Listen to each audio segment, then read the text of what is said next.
E aí, gurizada, beleza? Tô aqui com o Peugeot 307 do Ítalo. Ele tá com barulho na suspensão, bate. Bem ruim de diagnosticar. Até outra oficina já tinha dado o diagnóstico. O que tá batendo aqui, ó, é o pivô de balança com folga. Esse aqui, pra achar a folga, só fazendo assim, ó. Daí tu consegue ver a folga no pivô. É bem... E mesmo assim é... Ó a folga no pivô que tem aqui, ó. Uma folga bacana.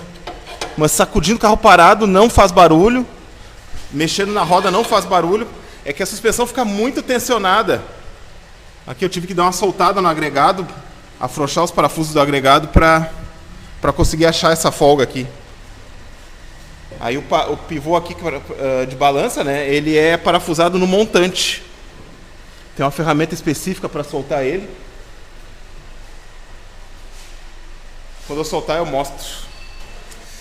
Então tá aqui, ó, já removi os dois pivôs, ó. Como eu falei, é parafusado aqui na manga de eixo.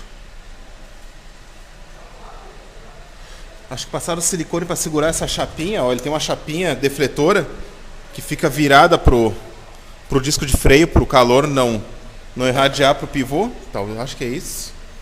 Que até tava bem preso, ó, porque...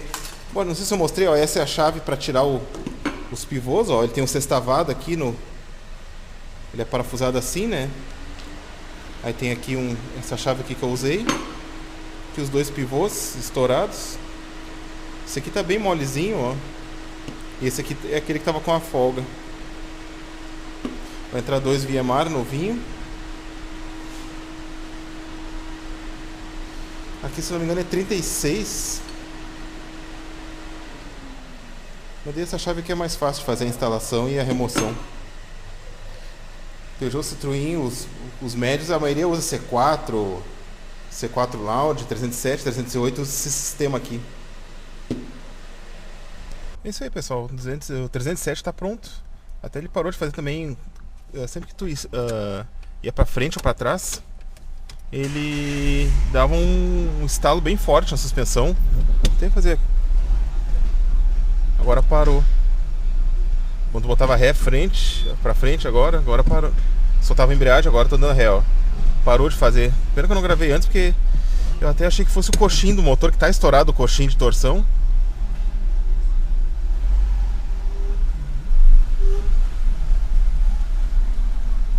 Mas parou a suspensão, ficou 100% agora. Fechou, pessoal. Tá aí, então. Os dois pivôs trocados, ficou sereno de suspensão, parou as batidas. Fica a dica então para quem tá procurando barulho ali. Para variar, o Peugeot Citroën tem um jeitinho para achar o barulho, mas tá resolvido. Então deixa eu virar aqui para mim. Então tá. Obrigado por você estar assistindo, obrigado Ítalo pela confiança. E você que tá assistindo aí, se quiser fazer uma edição conosco, é só entrar em contato por WhatsApp, meu telefone. Se quiser eu consigo montar um pré-orçamento, agendar um dia e tocar o zero, beleza? Feito então, aquele abraço.